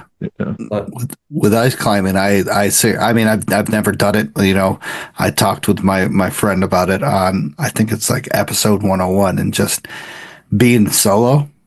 I don't even like to hike solo during the winter. Like, it's just a little too risky. And ice climbing solo in the winter, like especially in taking on a lot of risk. You're taking a huge risk. But even if you're really good, I think he was a really good climber, or is a really good climber, and probably super confident, and probably could have easily climbed these climbs. And who knows? He's probably done it before. Yeah, just something happened where he messed up and fell. But he got your cell phone. Well, how old was he? Well, did you know the age of this individual? Like 73? Yeah, he was like mid-30s. How do you want to post that Instagram post of you slapping up these ice climbing stuff to your ice askets? Maybe he's done it so many times that he doesn't feel like he needs to. But I don't know. I don't really know all the details. But yeah, all I know is that it was really, rugged terrain, and it could have been a lot worse. And Sure. he got real lucky. Yeah, he's lucky. He could have been roped in and fell and been hanging upside down for a couple hours before anybody noticed that he was hanging there. So yeah, I mean, it could have been a day where there was no other climb. I mean, that's a pretty remote. It's now's the time to ice climb, and a lot of people are out. But it could have very easily been a day where nobody other than him had picked that ravine to climb that day. He could have. Yeah, it was a Friday, as I recall. It was a Friday. Yeah. So he was lucky that others were around. I mean, it wasn't like a weekend. Which is more popular, but I guess a Friday's got to be, of the weekdays, a popular day to go out there. Yeah, if people want to do like a 3-day weekend, like take off on Friday. Well, still, that just, the risk is just crazy. And then, we talk about the Buttermilk area, and then you have another one over in the Catskill Clove area that just recently happened. Was that? I think you're. Asbestos wall. Is that the same? It was across the street, basically. Yeah, the same parking area. Just a few weeks earlier, another ice climber had fallen. Neither of us were on that one, but yeah, that guy had fallen, and they had carrying him out. I think Kingston Fire Department also helped some rangers with that one. But you can see that ice wall from the road. It's popular. It's a very popular spot. I mean, it faces south, so like it gets hit by the sun, but it's a nice cliff line. Yeah. So with this like ice climbing incident that you have, was he fully prepared with everything somewhat besides another hiking partner? Honestly, I don't think he was fully because I remember he came up in a puffy jacket, but that wasn't his jacket. I don't think he had an extra jacket. I was told that he didn't have a helmet either. We had to give him a helmet for the hoist. So minimalistic, very minimal. Wow. Yeah. Wow. Yep. Wow. Like it sounds like low tech, minimalist, climbing solo, probably. Screw that. Like, and I'm not like, no puns intended. Screw that. Like no helmet and stuff like that. Like helmet is like a mandatory thing with ice climbing. Yeah. I would never climb without one, but, wow. People make mistakes, I guess. And who was this was a hoist rescue? Who was one of you guys in the helicopter and stuff? Yeah, so that one was we ended up using Newburgh Aviation again. So we were talking about Ranger Cowart earlier. So his coverage area is Putnam County. So he's right there, usually next to the hangar in Newburgh. So when we get a lot of these hoist rescues, if he's on, I mean he's got a real short response time. So Ranger Cowart was the one that ended up doing the hoist for this mission as well. And this one, we didn't insert anybody. There's plenty of like personnel on the ground to manage the equipment. So Ranger Cowart flew in and then inserted I think we used the hot seat again. So it inserted the equipment, packaged him up, and then the Rangers on the ground prepped it, and then Ranger Cowart hoisted him up. Yep, and that's the one I mentioned earlier. So compared to that Wittenberg hoist that we talked about earlier, where it was like very short, maybe 30 feet, this one was on the very high end of what we do. Looking at the video and the pendant, I mean, that thing, it was like 185 feet. So it's like an extremely long hoist, just of how tight that ravine is and how quick the terrain rises on both sides of the helicopter, and then having that waterfall and the ridge right, to the side of that. So 3 sides of very high terrain. So they had to keep that ship up pretty high to be able to safely hoist. So that was a real long one. And that, it looked like from the hoist from the video that you guys didn't actually trim any trees down and stuff like that, that you found a spot remotely that you could lift them out independently. I think they trimmed some, but nothing. It didn't look like that much though. Yeah, it was pretty open. Yeah, I think they were able to find a naturally open spot, but I think they did have to do a little bit. But yeah, crazy. Wow. Just baffles me the safety that some people go through just like that ice climbing incident, like one person, like no way. I mean, like I said, I don't even like to go in the winter solo. Like Tad somewhat joins me, and then he tramples ahead 200 feet and then loses me, and then I'm just like, I'm dying over here, and he just leaves me. I get ahead of you because I hear the mountain lions coming, so I need to rush ahead. But I know you guys don't want to talk about mountain lions in the Catskills tonight, so we'll stay away from that. Okay. We don't want to put you on the spot. But you've already encountered them. yeah, but they're not shaking their heads like I'm talking any nonsense. So they see all those backyard trail cams that get videos sent into the DEC headquarters with, correct, with the false information of this, like, we don't know anything about it. Leave us alone. False info. They're high definition, high resolution imagery of wild mountain lions. But we should move on to wildfires and stay away from mountain lions. Right? So, because these guys are in DC headquarters, they'll get in trouble if we start talking about mountain lions. I know, right? They might have to subpoena us, and then they won't be able to be posted and stuff like that. So, and our lawyers aren't that good. So, not at all. We don't want to take on the DEC.